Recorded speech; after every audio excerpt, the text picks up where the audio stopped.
Paul Lusselitzer, bonjour. Bonjour. Qui est ce roi rouge? Donc c'est Amitai Galitch.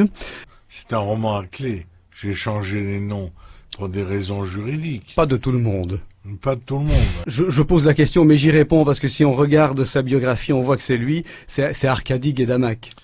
Oui, c'est vous qui dites. Oui, mais enfin bon. Mais c'est Arkady Guédamac.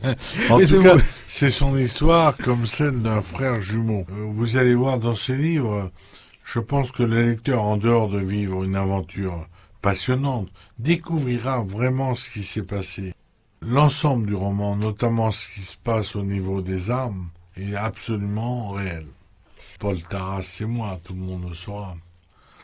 Eh bien, j'ai décidé que était nécessaire que je raconte cette histoire.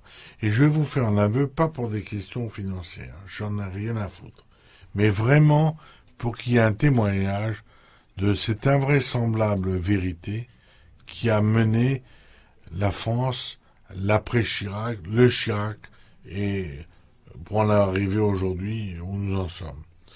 Je ne suis pas un lâche. J'ai beau avoir une image, je l'ai, tant pis pour moi, mais je ne suis pas un lâche, et je suis relativement naïf, puisque j'ai cru que mon pays était le berceau des droits de l'homme. Et c'est un témoignage davantage qu'une arme. Je n'ai voulu faire aucune pression. J'ai simplement voulu raconter un fait historique qui a été amalgamé, déformé, et dont les lampistes comme moi sont les victimes. Et je prends un énorme risque, mais bon, vous savez, la vie est faite de risques, et même quand on n'en prend pas et quand on est correct, on se fait allumer. Alors, oui, je pensais à un moment, à tort d'ailleurs, je dois le dire, que la France était le pays des droits de l'homme. Aujourd'hui, je m'en fous complètement.